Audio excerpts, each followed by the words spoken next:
Vande Mataram. Destiny 144 पे हैं आप और प्रधानमंत्री हमारी खास सीरीज चल रही थी 1980 तक जितने प्रधानमंत्री बने उनके बारे में हमने चर्चा की। जनवरी 1980 में एक बार फिर से श्रीमती इंदिरा गांधी भारत की प्राइम मिनिस्टर बनी और उन्हीं से आज आगे की बात बढ़ाएंगे। तो इंदिरा गांधी वापस सेकेंड टर्म्स रहा इंदिरा गांधी का, ये आईजीएन इंदिरा गांधी, और सेकेंड टर्म्स जनवरी 1980 से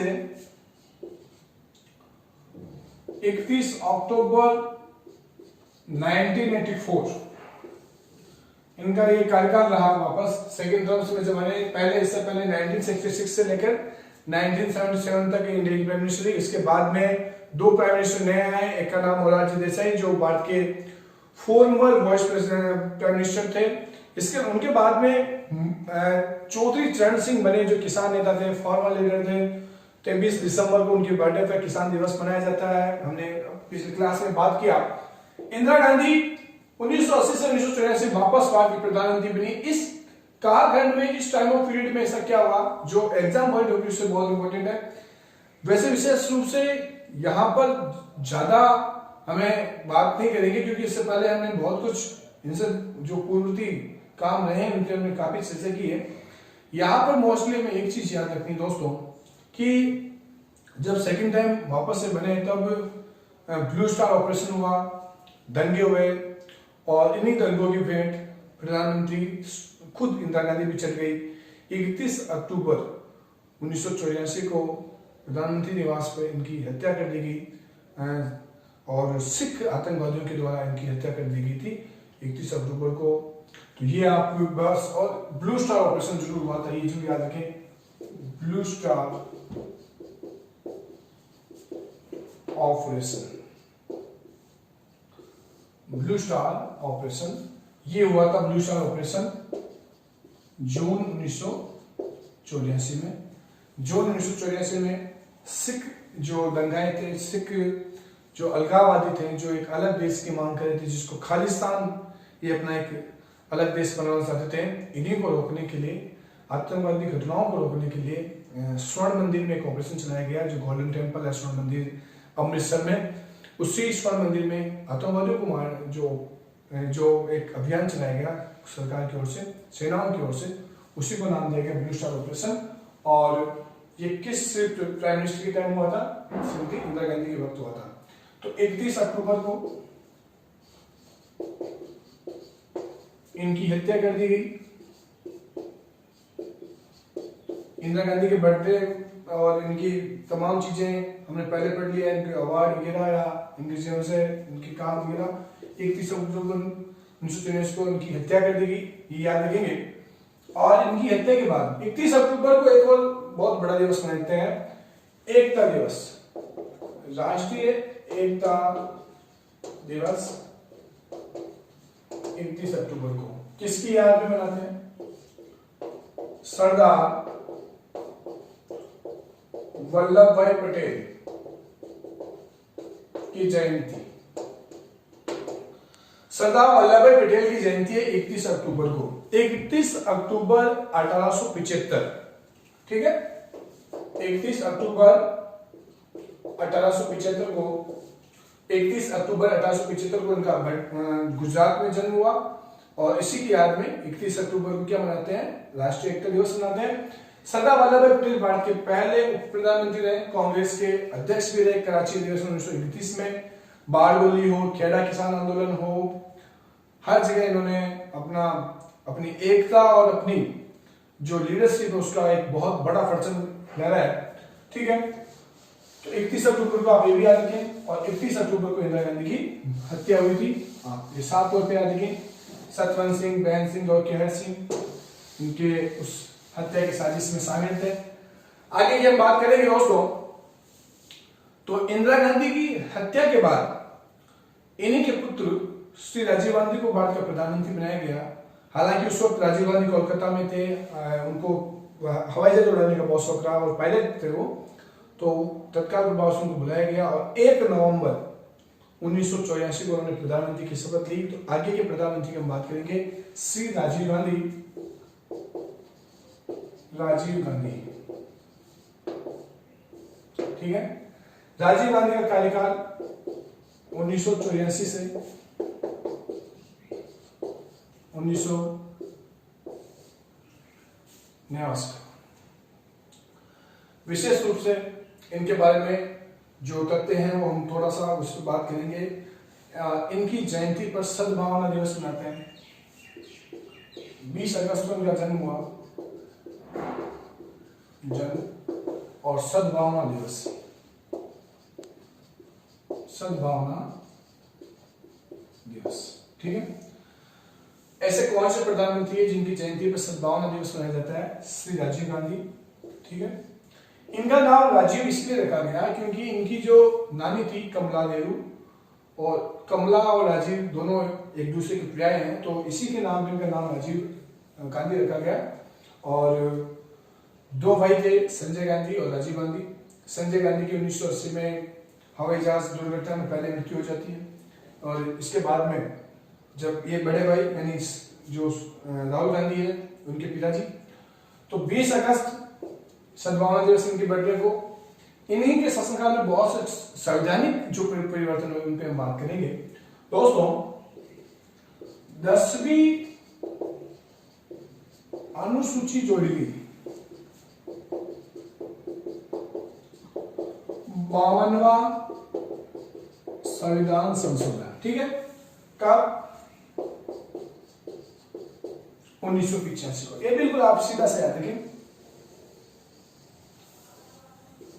10वीं अनुसूची जोड़ी गई 52वां संविधान संशोधन 1985 के द्वारा, जिसका संबंध है दल बदल से।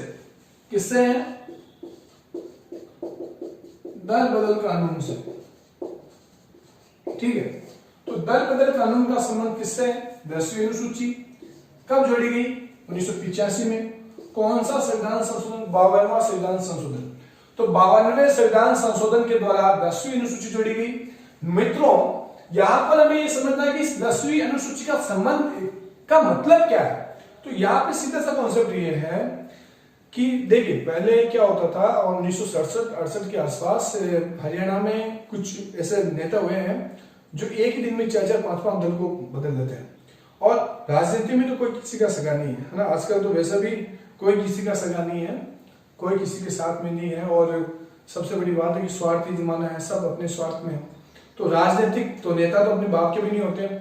ऐसी स्थिति में जो पॉलिटिशियंस कभी इस दल में, कभी उस दल में, कभी इस दल में रोज घूमते रहते हैं, अपने निजी स्वार्थ यदि उनका हित नहीं होता है तो पार्टियां चेंज करते रहते हैं। ऐसी स्थिति में इनको रोकने के लिए राजीव गांधी सरकार 1985 में एक कानून लेकर आई जिसको कहा गया दल बदल कानून। इसके द्वारा क्या होगा कि अगर किसी भी पार्टी का के सदस्य, मतलब माना कि विधानसभा सदस्य हो चाहे वो लोकसभा के सदस्य हो, 1/3 सदस्य, अगर 1/3 से कम सदस्य अगर पार्टी बदलते हैं तो उनका पार्टी बदलना गैर कानूनी माना जाएगा। जैसे कि मान लेते हैं 30 एमएलए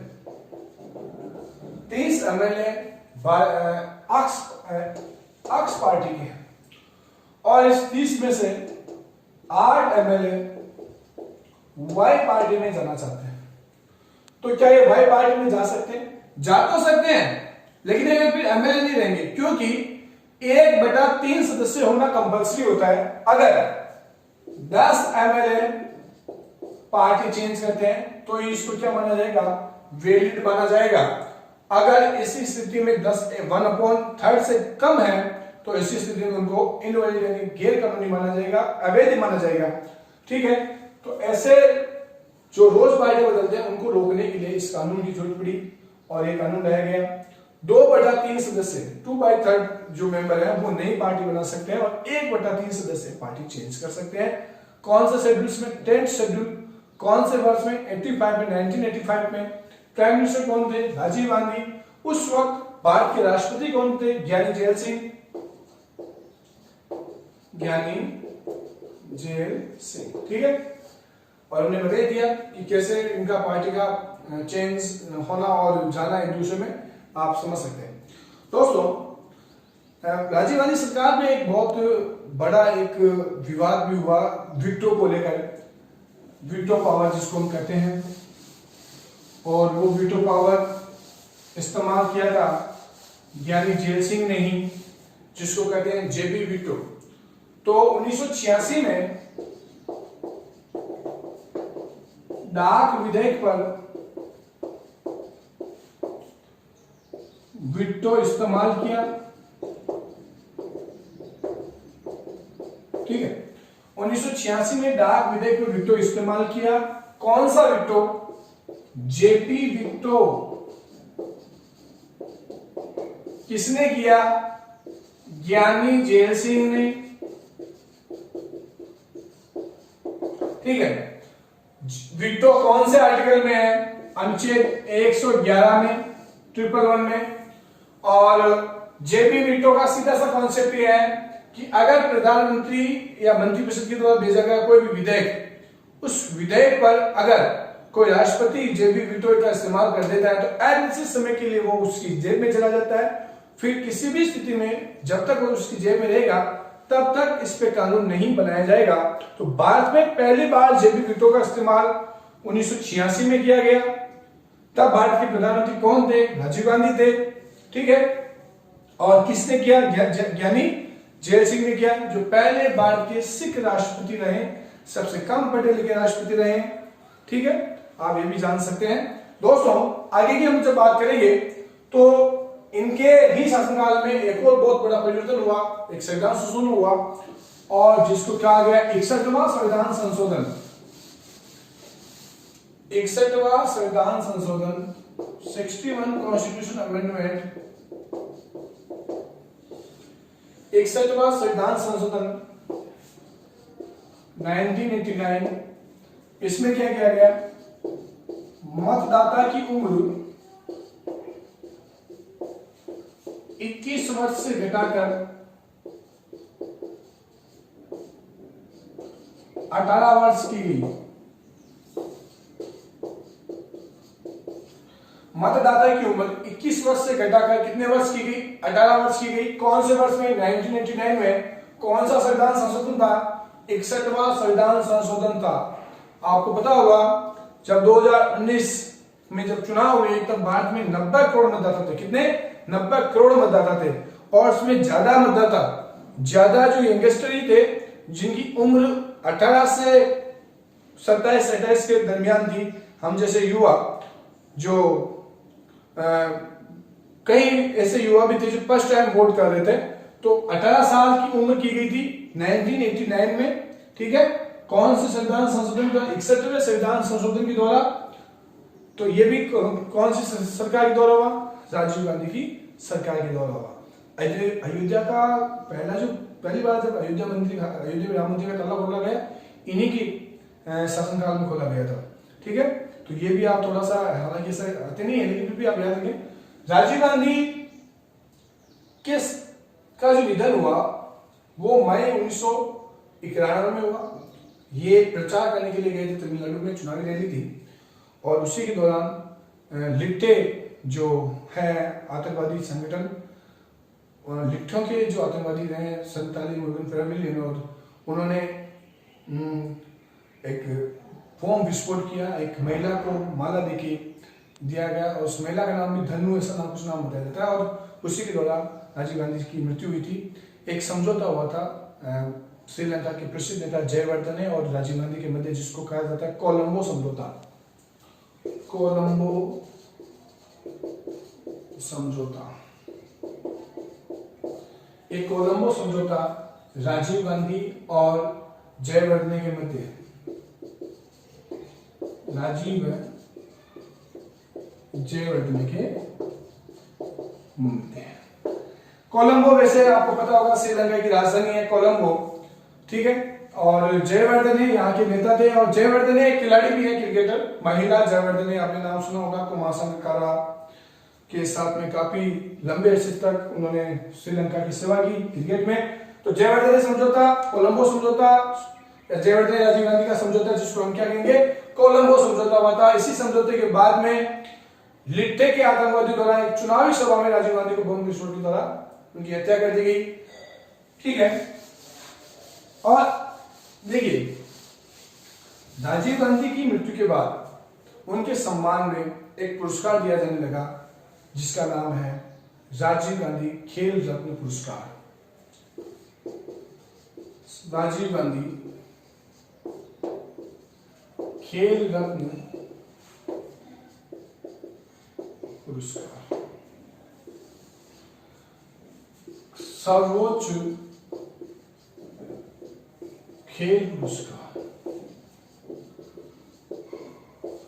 जिसे भारत रत्न ना, भारत का सबसे बड़ा नागरिक सम्मान, भारत रत्न सबसे बड़ा, उसके बाद में पद्म विभूषण, फिर पद्म भूषण और फिर पद्म श्री। ठीक है, उसी प्रकार से खेल जगत की जब बात की जाएगी तब सबसे बड़ा पुरस्कार होता है राजीव गांधी खेल रत्न पुरस्कार। और राजीव गांधी खेल रत्न पुरस्कार 1992 के जब इनकी मृत्यु हुई थी और इसी के बाद में दिया जाने लगा। सबसे पहले यह पुरस्कार किसको मिला? यह मिला था विश्वनाथन आनंद। क्या है? शतरंज के खिलाड़ी हैं। ठीक है, शतरंज के महान खिलाड़ी हैं विश्वनाथ आनंद, और तमिलनाडु से बेसिकली इनका वास्ता है, तमिलनाडु से आते हैं, दक्षिण भारत से आते हैं। तो इनको पहली बार राजीव गांधी खेल रत्न दिया गया। 4 साल तक, 4 वर्ष तक अच्छा प्रदर्शन करने पर, 4 वर्षों तक अच्छा शानदार प्रदर्शन करें अगर आप इंटरनेशनल लेवल पर, तो आपको एक पुरस्कार दिया जाएगा। और पहला व्यक्ति, पहले खिलाड़ी जिनको दिया गया विश्वनाथन आनंद, और आपको यह भी याद रखना 7.5 लाख रुपए इनाम राशि है इसकी। ठीक है, 7.5 लाख रुपए इनाम राशि है, ये भी आप याद रखेंगे। और 2019 में दीपा मलिक और बजरंग पूनिया, इन दोनों को मिला। ठीक है, तो दीपा मलिक और बजरंग पूनिया इन दोनों को मिला है। सचिन तेंदुलकर को भी 1997 में 1997 में मिल चुका है, आप ये भी याद रख सकते हैं। तो राजीव गांधी खेल पुरस्कार भारत का सबसे बड़ा खेल पुरस्कार है और 7.5 लाख रुपए इसमें विजेता को मिलते हैं। विश्वनाथन आनंद पहले खिलाड़ी जिनको दिया गया। आगे की बात करते हैं दोस्तों। राजीव गांधी के बाद भारत के प्रधानमंत्री बने विश्वनाथ प्रताप सिंह। विश्वनाथ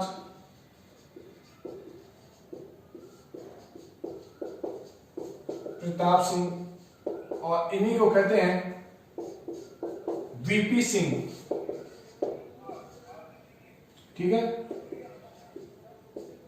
वीपी सिंह, और इनका कार्यकाल मोटे तौर पे ज्यादा लंबे समय तक नहीं रहे हैं।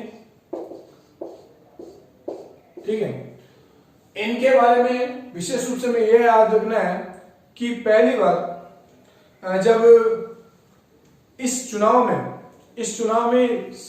अयोध्या का राम मंदिर का मामला कभी उठा था, और इसके बाद में हमने ये देखा कि ओबीसी को आरक्षण दिया इन्होंने। ओबीसी को आरक्षण दिया। एक मंडल बैठा था, बीपी मंडल, एक मंडल कमीशन बैठा था, मंडल आयोग, बीपी मंडल की अध्यक्षता में एक आयोग बैठा था। तो मंडल आयोग की सिफारिश पर, मंडल आयोग की सिफारिश पर, ठीक है, तो ओबीसी वालों को आरक्षण दिया गया। कितने परसेंट? 27%। ठीक है, 27% जो रिजर्वेशन की जो व्यवस्था की गई अदर बैकवर्ड क्लास के लिए पहली बार तो 1989 में आसपास की गई। किसने दिया? विश्वनाथ प्रताप सिंह ने। ये वो दौर था जब मंडल और कमंडल की राजनीति को हम कहते हैं कि मंडल और कमंडल की राजनीति आ गई, तो ये उसी दौरान की बात की जा रही है। और फिर आडवाणी का लाल कृष्ण आडवाणी का राम मंदिर को लेकर रथ यात्रा निकालना, उनको बिहार में गिरफ्तार करना, ये तमाम घटनाक्रम उस कालखंड के रहे हैं। फिर भाजपा का वापस इनसे अपना समर्थन ले लेना, तमाम चीजें उस वक्त हुई दोस्तों। तो इनसे एक याद रखेंगे कि आरक्षण की व्यवस्था इन्होंने की थी ओबीसी के लिए। ठीक है, आगे बात करते हैं। विश्वनाथ प्रताप सिंह के बाद चंद्रशेखर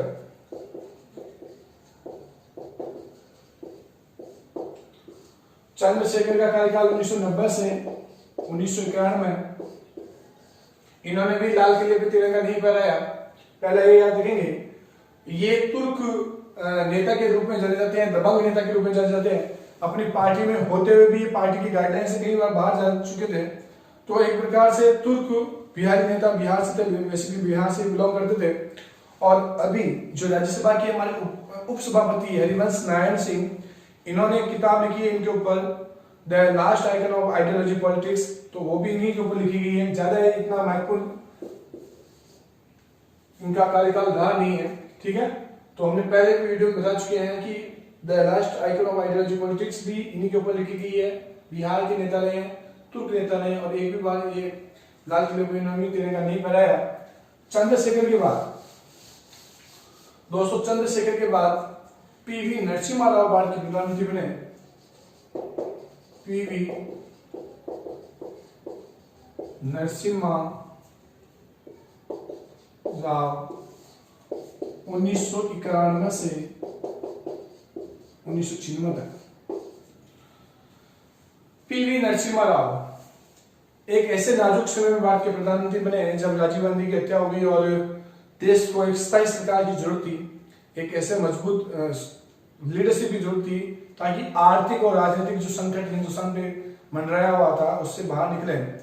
और इसी के दौरान भारत ने गंभीर आर्थिक संकट देखा। भारत ने अपना सोना भी गिरवी रखा था ब्रिटेन में, और उस वक्त उदारवादी चीजों की हमें ज्यादा जरूरत थी। कंपनियों को, जो बाहर से जो कंपनियां थी, उसको एक लाइसेंस सिस्टम दिया गया था। उस लाइसेंस पद्धति को हटा दिया गया इन्हीं के शासनकाल में। और उदारवाद की शुरुआत सबसे पहले कंपनियों को दिया जाने वाला जो लाइसेंस था, लाइसेंस पद्धति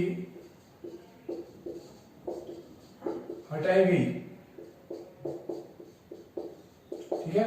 तो लाइसेंस पद्धति रहेगी। उदारवाद की शुरुआत हुई इनके शासनकाल में, और इनके शासनकाल में जो सबसे बड़ा रिफॉर्म हुए वो थे 73वां और 74वां संविधान संशोधन। 73वां में 74वां संविधान संशोधन किससे? ये जुड़ा था पंचायती राज से, और ये शहरी निकाय से, ठीक है। और ये इसमें पंचायती राज में 29 विषय, इसमें 18 विषय, ठीक है। और पहले भी हमने वीडियो में बताया था आपको कि 24 अप्रैल को पंचायती राज दिवस मनाते हैं। 20 अप्रैल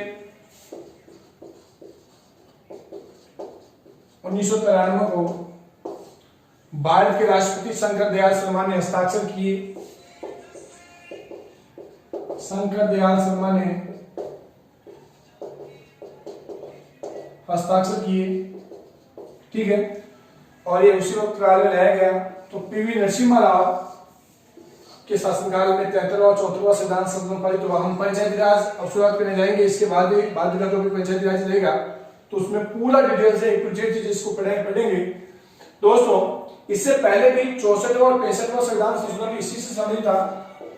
64वां और 65वां दोनों लेके आए थे 1999 में, और लेके आए थे राजीव गांधी, और दोनों पास नहीं हो पाए, दोनों पास नहीं हो पाए, ठीक है। तो दोनों पास नहीं हो पाए थे। 64वां और 65वां संविधान संशोधन जो पंचायती राज और शहरी निकाय से संबंधित था, दोनों पास नहीं हो पाए। लेकिन इसके बाद में 73वां और 74वां संविधान संशोधन लेकर आएगा पीवी नरसिम्हा राव। तो पंचायती राज का संबंध 73वें से है। 11वीं अनुसूची जोड़ी गई, 11वीं अनुसूची जोड़ी गई, और इधर 12वीं अनुसूची जोड़ी गई,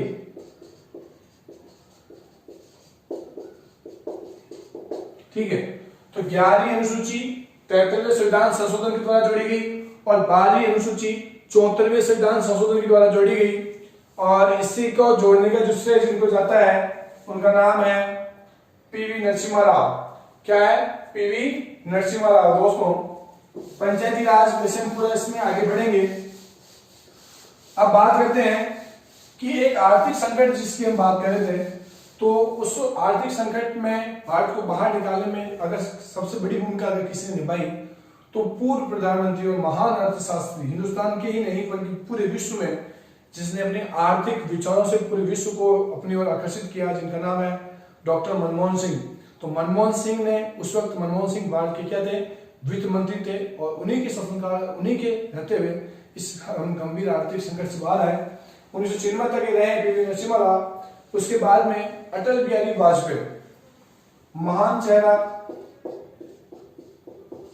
अटल बिहारी वाजपेयी। और अटल बिहारी वाजपेयी भारत के 3 बार प्रधानमंत्री बने, 13 दिन के लिए, 13 महीनों के लिए, और उसके बाद में पूरे 5 साल के लिए। ठीक है, तो अटल बिहारी वाजपेयी में बात करेंगे दोस्तों। बहुत बड़ा चेहरा, और अब तक जितने भी प्रधानमंत्री बने उनमें से, हालांकि सभी अपने अपने लेवल पे, अपने अपने स्तर पे सभी अपने महान कार्य किया, किसी भी प्रधानमंत्री को ये कहना कि इन्होंने अच्छा नहीं किया या इन्होंने अच्छा किया, ऐसा भी नहीं है। नेहरू जी से लेकर मोदी जी तक प्रत्येक प्रधानमंत्री की एक अपनी गरिमा रही है, एक अपना महानतम उनका एक आयाम रहा है। लेकिन फिर भी अटल जी की जो छवि थी वो विपक्षों में भी बहुत बेहतरीन थी, विपक्ष वाले भी इनको बहुत रेस्पेक्ट करते थे। अटल बिहारी वाजपेयी जिनके जन्मदिन पर सुशासन दिवस मनाते हैं, 25 दिसंबर को उनके बर्थडे को सुशासन दिवस मनाते हैं। पहले ये 13 दिन तक रहे, 13 दिन तक। ये भी कौन से वर्ष में? 1996 में। 13 दिन तक रहे 1996 में, और इसके बाद में वापस एक बार 2 बार लगातार बने फिर। तो अटल बिहारी वाजपेयी के बारे में छोटा मोटा जान लेते हैं कि इनके शासनकाल में, या इस समय तो हम कुछ बता नहीं पाएंगे कि 13 दिन में कौन क्या करता है। इन्होंने विश्वास प्रस्ताव के लिए सांसद करने में इस समय निकाल दिया था इस दौर में। 25 दिसंबर को सुशासन दिवस,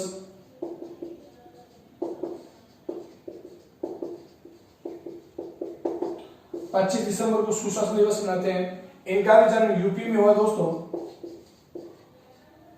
यूपी में नहीं, ग्वालियर जो है, ग्वालियर के पास में एमपी ग्वालियर और यूपी, उस वक्त आसपास का ये जो पूरा क्षेत्र था उसी क्षेत्र में इनका जन्म हुआ। ग्वालियर झांसी कॉलेज में पढ़े, और उसी के बाद में हिंदी के प्रख्यात कवि रहे हैं। हिंदी के कवि के साथ में पत्रकार भी रहे हैं। संयुक्त राष्ट्र संघ में हिंदी में भाषण बोलने वाले पहले शख्स रहे हैं। भाजपा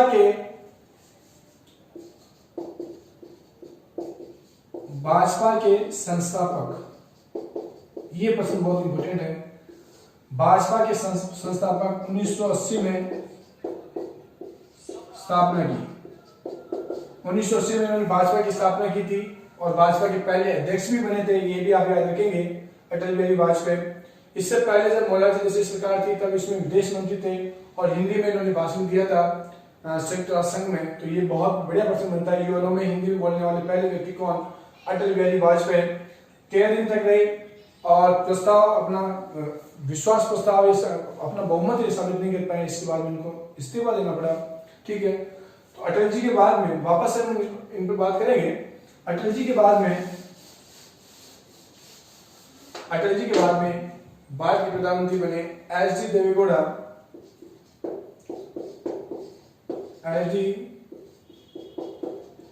देवेगौड़ा।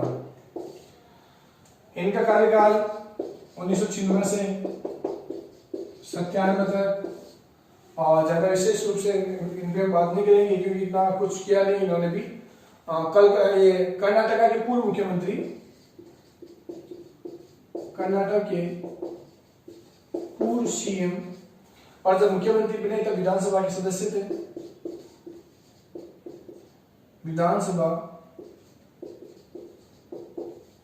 के सदस्य थे। ठीक है, तो दोनों चीजें याद रखें, कर्नाटक के पूर्व मुख्यमंत्री और विधानसभा के सदस्य थे। जनता दल सेक्युलर एक पार्टी है, कर्नाटक में चलती है। अभी कर्नाटक के जब बीएस येदियुरप्पा से पहले इन्हीं के पुत्र कुमार स्वामी जो हैं वो इन्हीं के बेटे हैं और वो बने थे। तो एच डी देवेगौड़ा 1996 से 1993 में कर्नाटक के पूर्व सीएम विधानसभा के सदस्य थे जब ये क्या बने थे, जब प्रधानमंत्री बने थे। ठीक है, आगे की बात करेंगे। इनके बाद में वापस इन्होंने इस्तीफा दिया और इनके बजाय इनकी जगह फिर वापस बने इंद्र कुमार गुजराल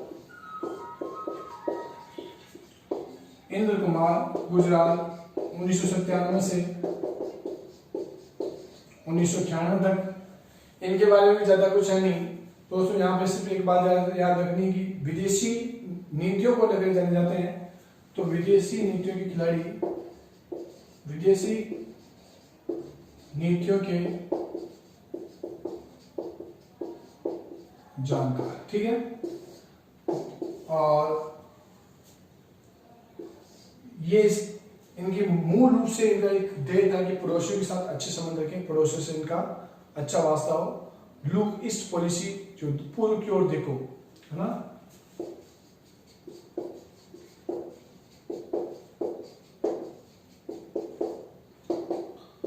पूर्व की ओर देखो, ये दो बातें इनकी याद रखनी है।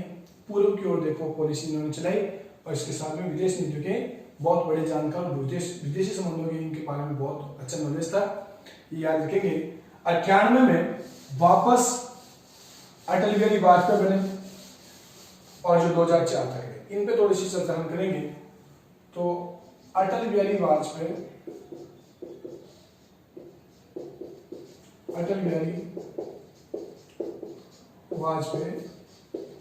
1991 से 2004, इसमें 13 महीने प्लस 5 साल हम ऐड कर रहे हैं, इसलिए इनका कार्यकाल 6 वर्ष तक जा रहा है। दोस्तों यहां पर हमें समझने की जरूरत है कि अटल जी के शासनकाल में बहुत कुछ हुआ इस कालखंड में। सबसे पहले हम ये बात याद रखेंगे कि एनएसए का जो पद है, नेशनल सिक्योरिटी एडवाइजर, इन्होंने स्थापित किया।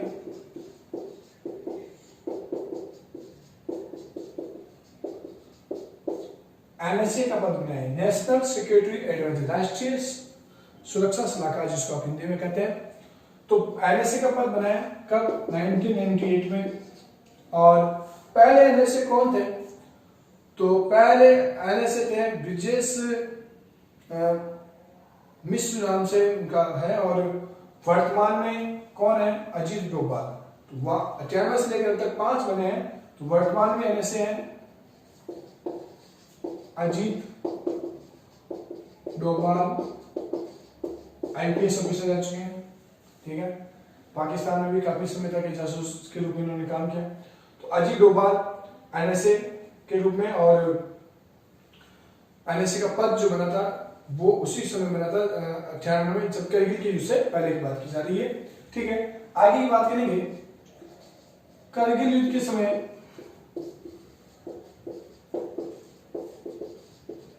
पीएम, करगिल एक जम्मू कश्मीर का डिस्ट्रिक्ट है, वहां पर जो युद्ध लड़ा गया भारत और पाकिस्तान के मध्य, जिसको कहते हैं करगिल युद्ध, 1999 में युद्ध लड़ा गया था, 1999 में।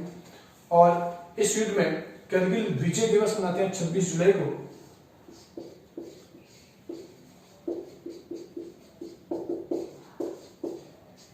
विजय दिवस, ठीक है, तो ये याद रखेंगे कि विजय दिवस कौन सी तारीख को मनाया जाता है, 26 जुलाई को। क्यों, क्योंकि 26 जुलाई 1999 को पाकिस्तान ने भारत के सामने क्या किया था, आत्मसमर्पण किया था। ठीक है दोस्तों, 1999 में एक नया पद बनाने की बात की गई थी, एक कमेटी बिठाई गई, सुब्रमण्यम कमेटी। उसी सुब्रमण्यम कमेटी ने एक नया पद भारत को बनाने की बात की, जिसको कहते हैं सीडीएस, जिसके बारे में हमने पहले बताया था, चीफ डिफेंस स्टाफ। और चीफ डिफेंस स्टाफ वर्तमान में भारत के पहले सीडीएस हैं, कौन है, विपिन रावत साहब। ठीक है, तो विपिन रावत भारत के पहले सीडीएस। इस सीडीएस का पहला जिक्र कब हुआ, 1999 में। और कौन थे भारत के प्राइम मिनिस्टर, अटल बिहारी वाजपेयी। ठीक है, तो अटल बिहारी वाजपेयी भारत के प्रधानमंत्री थे। हमने पहले भी कहा कि 25 दिसंबर को इनकी डेट ऑफ बर्थ में सुशासन दिवस मनाया जाता है, 25 दिसंबर को क्रिसमस डे भी मनाया जाता है, 25 दिसंबर को मदन मोहन मालवीय की जयंती भी है, 25 दिसंबर को मोहम्मद अली जिन्ना की जयंती भी है, और 25 दिसंबर को पाकिस्तान के पूर्व प्रधानमंत्री नवाज शरीफ की जयंती भी है। तो बहुत ज्यादा लोगों को 25 दिसंबर से अटैच है। तो 25 दिसंबर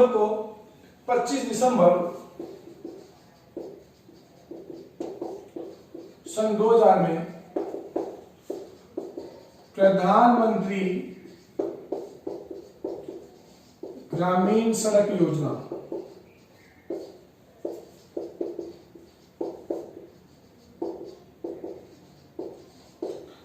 25 दिसंबर सन 2000 को प्रधानमंत्री ग्रामीण सड़क योजना का शुभारंभ किया गया। किसके द्वारा? श्री अटल बिहारी वाजपेयी के द्वारा। इससे पहले इन्होंने एक और ऐतिहासिक इनका कदम रहा, पोखरण में परमाणु परीक्षण। पोखरण जो हमारे जैसलमेर में है, पोखरण परमाणु परीक्षण, ठीक है, ये भी इन्हीं की शासनकाल में हुआ, ये भी आप याद रखेंगे। और अटल बिहारी वाजपेयी के शासनकाल में एक शख्स जो 2 सालों तक भारत के उप प्रधानमंत्री के रूप में रहे, लाल कृष्ण आडवाणी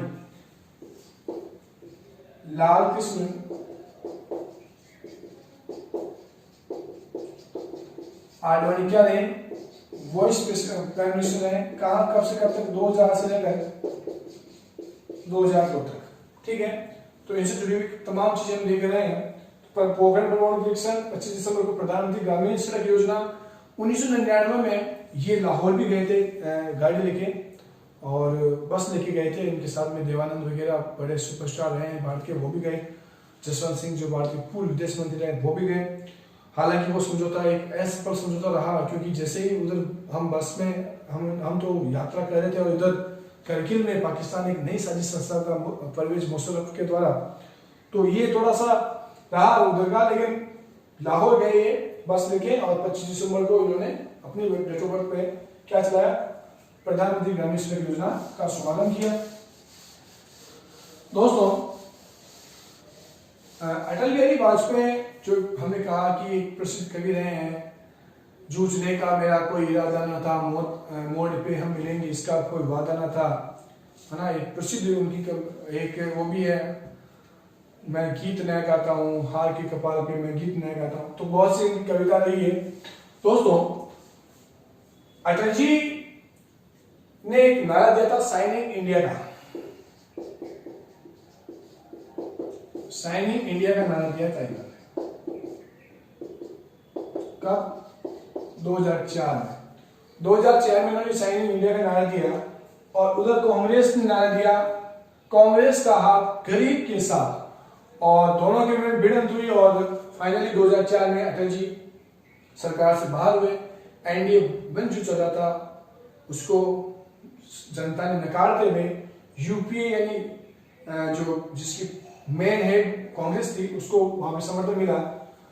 तो 2004 में चुनाव आ गए, और उसके बाद में धीरे धीरे इन्होंने राजनीतिक रूप से संन्यास ले लिया, राजनीतिक संन्यास ले लिया। और यहां पर हमें समझना है 2014-15 में इन्हें भारत रत्न दिया गया, ठीक है। इनके साथ में एक और शख्स थे जिनको भारत रत्न दिया गया, हिंदू विश्वविद्यालय के, बनारस हिंदू विश्वविद्यालय के संस्थापक मदन मोहन मालवीय को, और इनके साथ में और शख्स थे अटल बिहारी वाजपेयी। तो 2014-15 में इन्हें भारत रत्न दिया गया। आप बिल्कुल साफ तौर पे याद रखें, 16 अगस्त 2018 को इनका निधन।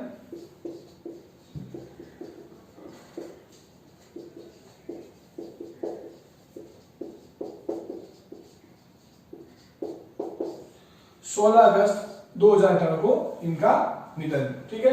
डेट ऑफ बर्थ, ये डेट आप याद रखें। पिछली बार शायद एलईसी में पूछा गया था कि अटल बिहारी वाजपेयी की जो मृत्यु कौन सी तारीख को थी? 16 अगस्त 2018, ठीक है। 16 अगस्त 2018 को, और 2014-15 में इनको क्या दिया गया? भारत रत्न दिया गया, ठीक है। आगे बढ़ते हैं दोस्तों।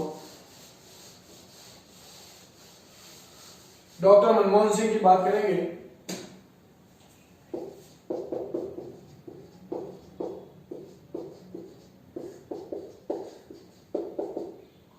डॉक्टर मनमोहन सिंह 2004 से 2014 तक। बेसिकली इनका जन्म पाकिस्तान में हुआ, लाहौर से इन्होंने बीए किया और उसके बाद में जब विभाजन हुआ तब हिंदुस्तान आ गए। तो पूर्व वैसे आप याद रखेंगे पाकिस्तान में जन्म,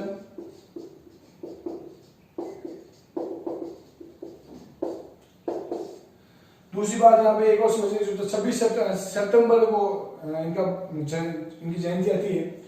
और यहाँ पे मोस्टली याद रखना कि रिजर्व बैंक के पूर्व गवर्नर,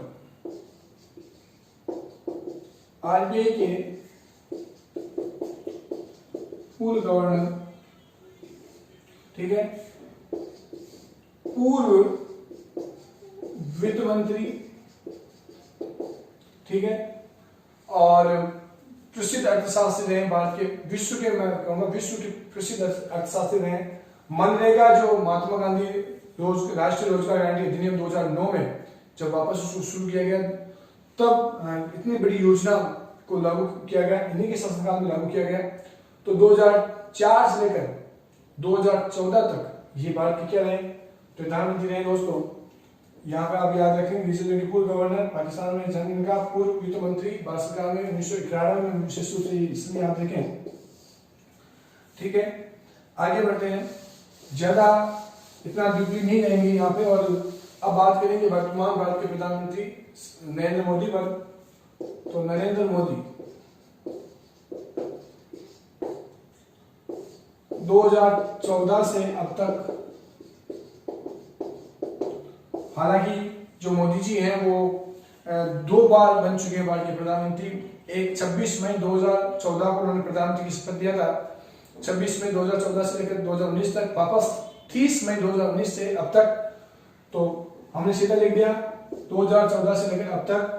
यहां पर समझना है कि इनका जो इनकी डेट ऑफ बर्थ है 17 सितंबर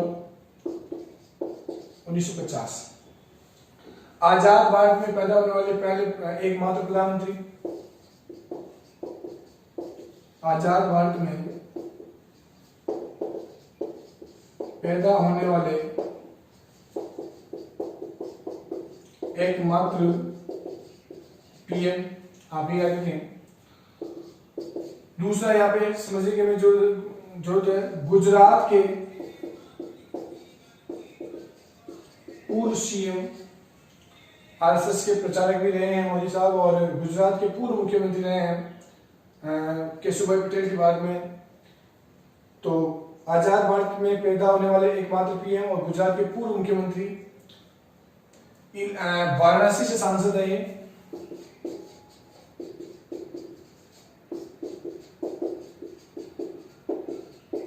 ठीक है, तो वाराणसी से सांसद है। भाजपा ने इन्हीं के नेतृत्व में 303 सीटें भी जीती है पिछले 2019 के चुनाव में।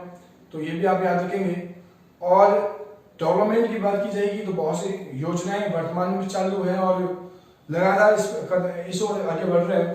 तो दोस्तों, प्रधानमंत्री को लेकर हमारी खास सीरीज थी, इस पे हमने बात किया। आगे हमारा जो मूल टॉपिक रहेगा वो पंचायती राज रहेगा। पंचायती राज और राज्य सरकार के बारे में हम पढ़ेंगे। इसके साथ साथ में इकोनॉमिक्स और करंट अफेयर्स की भी हम खास सीरीज लेके आएंगे। और विजय सर भी इंडियन हिस्ट्री की जो उनकी क्लासें हैं वो लगातार आपके सामने रहेगी। अन्य जितनी भी क्लासें हैं अन्य सब्जेक्ट की, चाहे ज्योग्राफी हो, चाहे वो हिंदी हो, चाहे वो मैथ्स हो, उनको भी वो भी आपको मिलेगी। आप देखते रहिए डेस्टिनी 144 और अपनों का और अपना खुद का ख्याल रखें। जय जय भारत, भारत माता की जय।